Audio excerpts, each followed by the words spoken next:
No, I forgot to make a reservation for Miss Jones." "I'm sorry," I said. My mother-in-law pretended to be surprised and grabbed my hands. The five of us went to the restaurant together, but she purposely didn't save a spot for me. "Honey, there's no need to apologize," she said. "We originally made this reservation for our son and grandson.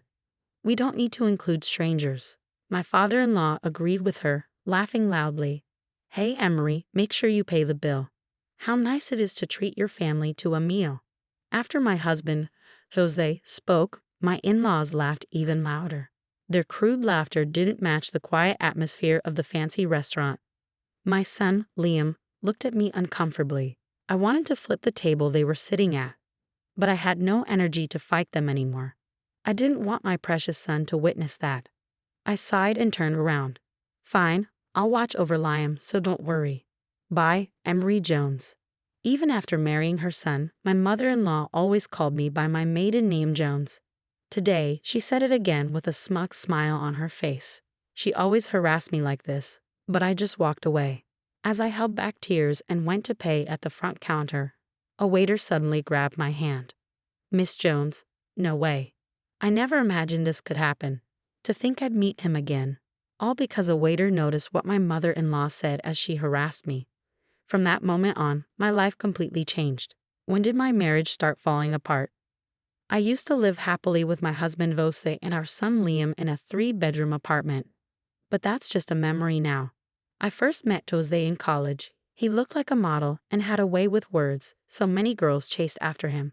The fact that he chose me made me think he really liked me, right? But Jose always put himself first. He hid it well, but as we grew closer, I quickly found out. I'm indecisive and feel most comfortable following others. I was surprised when Jose confessed his feelings to me, but thinking about it now, maybe he was drawn to my weak personality. When we started dating, I began to notice things about Jose's personality that bothered me. But since such a great guy chose me, I told myself not to be too picky. After we graduated from university, my doubts grew stronger. Thanks to his father's connections, Jose got hired by a big company and was given special treatment. Being an only son, his parents spoiled him a lot. My father-in-law even had a friend who managed an apartment building and gave us a huge discount on rent. I started to feel like my in-laws were upset that Jose had chosen me. They had always arranged everything for him, so maybe they felt I wasn't good enough for their son. I'll never forget the contempt in their eyes when we first met. "Don't you think your parents really hate me?" I asked Jose. "Really? You don't need to worry about them," he said. "You're not marrying them, you're marrying me." At the time, Jose seemed so reassuring, so I made the mistake of believing him and thinking everything would be okay. Jose and I got married, but his parents still didn't accept me as part of their family. Even now, they still call me by my maiden name. After we got married, I gave birth to our son, Liam. Without Liam, I would have given up a long time ago. For the first year after Liam was born, my in-laws' attitude changed a bit. They were thrilled to have their first grandchild, and my mother-in-law even thanked me for giving birth to Liam. Those were the first and last words of gratitude I ever heard from her. But when Liam turned 2, things went back to how they were before, if not worse. When my in-laws visited, they only paid attention to Jose and Liam.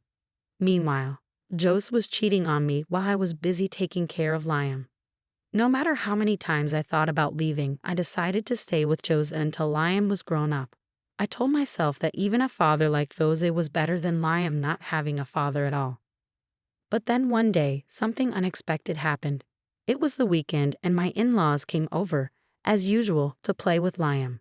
As they were leaving that evening, they said something surprising. "All right, let's have a birthday party for Jose next week." I made a reservation at King, my father-in-law announced proudly. "King? That's the restaurant managed by our CEO's son, right?" "I've heard it's really hard to get a reservation there," Jose replied. "I made a special request to the CEO just for you," my father-in-law said, clearly pleased with himself. I expected that, like last year, they'd want to go somewhere without me, but then my mother-in-law turned to me and said, "So, you should keep your schedule open too." Huh? I was still in shock as my in-laws left. I didn't understand what was going on, but I started to feel a glimmer of hope. Maybe this was the first step toward fixing our relationship. On the day of Jose's birthday, we all gathered at the restaurant. I had imagined a large grand place since it was supposed to be high-end, but it was actually quite small and intimate, the kind of place where only a few select customers could dine at the same time. As we entered, my father-in-law seemed very proud. I noticed a large engraved stone sign that read King. Seeing that name brought back old memories, and I started to feel nostalgic. I remembered there was a guy named King in high school, and without realizing it, I began to smile. We were then shown to a table in a private room.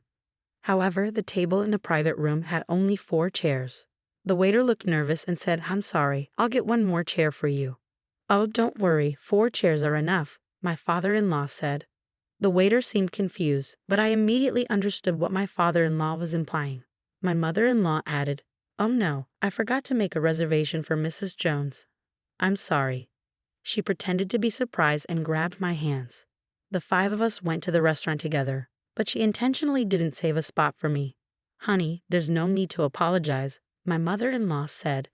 "We originally made this reservation for our son and grandson. We don't need to include strangers." My father-in-law encouraged her with a loud laugh. "Hey, Emery, be sure to pay the bill. How nice it is to treat your family to a meal." After Josie spoke, my in-laws laughed even louder. Their loud, inappropriate laughter didn't fit the quiet atmosphere of the fancy restaurant. My son, Liam, looked at me uncomfortably. I wanted to flip the table they were sitting at, but I didn't have the energy to fight them anymore, and I didn't want my precious son to see that. I sighed and turned around. "Fine, I'll watch over Liam, so don't worry. Bye, Emery Jones." As I walked out of the room, I heard more laughter behind me. I made my way to the exit, wiping away the tears that were streaming down my cheeks. The waiter who had left the room with me suddenly grabbed my hand. "Excuse me, are you Mrs. Emery Jones?" Yeah. About the bill," I started to say. "There's no need for you to worry about the bill. Please follow me," he said. I was puzzled but didn't pull away. I followed the waiter as we walked further from the private dining room. I could still hear my father-in-law's loud voice behind us, saying things like, "She'll be so expensive she won't be able to pay. She'll probably start crying. If she can't pay, she should wash dishes." As we approached a staff room, I felt a bit relieved when the noise from my in-laws faded away. But I was still curious about why the waiter was leading me here. He opened the door, and I grew more worried. Inside, a tall man with a serious face stood in front of me. He looked familiar, but I couldn't quite place him. I stared at him, and he raised an eyebrow. That gesture made me realize. "Are you King?" "Yeah, it's been a while, Emery." King smiled. Then his expression turned serious. "Emery, can you leave them to me?" "Them? Do you mean my husband and in-laws?" "Yes, let's go see them now." King took my hand and led me back towards the private dining room. He opened the door with a loud bang, and everyone immediately turned to look at him. My father-in-law stood up with a forced smile. "Oh, it's Chef King. You look serious. Did something happen?" "It's about Emery," King said. My in-laws looked shocked. King and I were classmates in high school. He was rebellious and often skipped school, but after a while, we became friends. Despite his tough exterior, he was actually very kind. When my in-laws heard what King said, their faces went pale. "Oh, we didn't intend to," they started to stammer. "Then please explain to me what you were trying to do," King demanded. Jose, looking pitiful, stepped forward.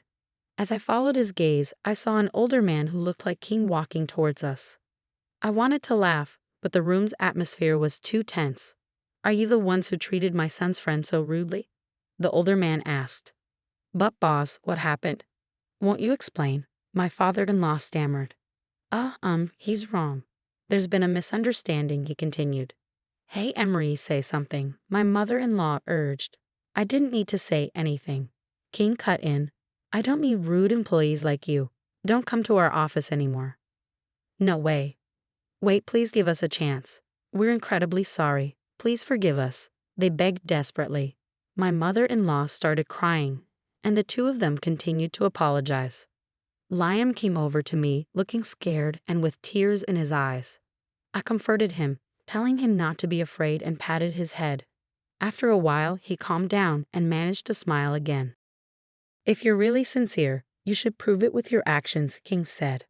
"Clean the restaurant after we close tonight. People with dirty hearts like yours should learn how to clean."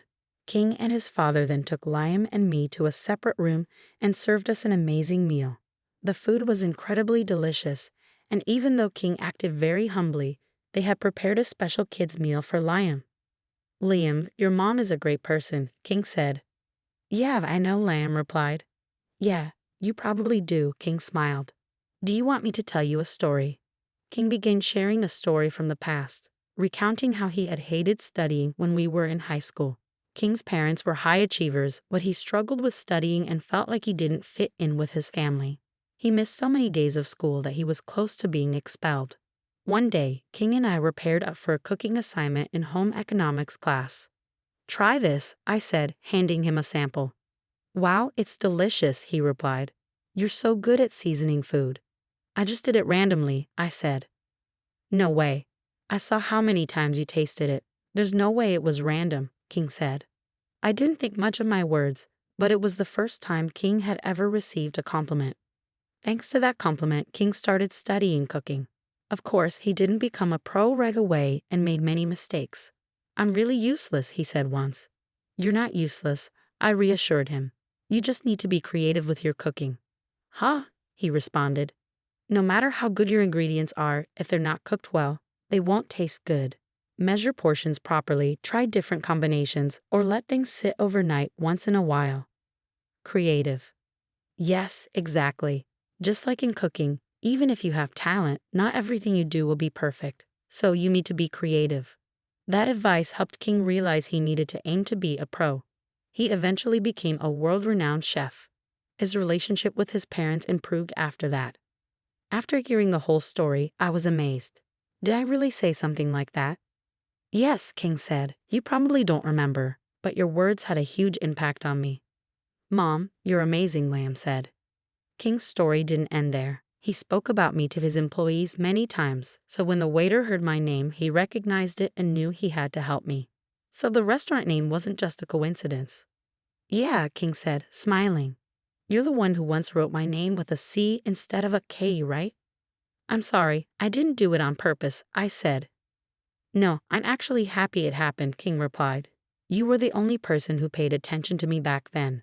I thought writing the restaurant name with a C would make it stand out and be easier to remember. So thank you." One of the staff called to King and he left the room. I reflected on what I had told him back then. I realized I needed to be creative with my own life too.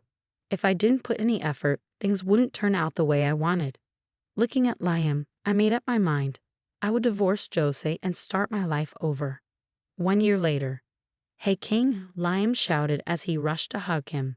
King hugged Liam back, smiling warmly. Since that time at the restaurant, King and I had started seeing each other more often and began dating. We were now considering getting married. I hadn't talked to Liam about it yet, but I was sure he'd be happy. Liam was so attached to King that I felt confident he would be pleased. After the incident, my ex-father-in-law and Jose were both demoted. They begged their bosses for forgiveness, but due to the complicated HR processes in large companies, they hadn't been fired yet. They're still hanging on somehow in the company's shadows. King and I watched over Liam as he peacefully slept after getting tired from playing with King. Liam's worried because he's not good at studying, I told King. He's tried cooking to be like you, but things haven't gone well, and he's gotten even more upset. "Really?" King asked. "Yes, he's actually very athletic. The other day, he won first place in a sprinting contest at school." "Then there's no need to worry about him," King said reassuringly. King and I made eye contact and smiled. I've always wanted to enjoy quiet moments like this with my partner. "I'll teach Liam the way you taught me," I said. "Everyone is good at different things." "That's right," King agreed. "Thank you." King gently patted Liam's head with his large hands. They really looked like they could be father and son.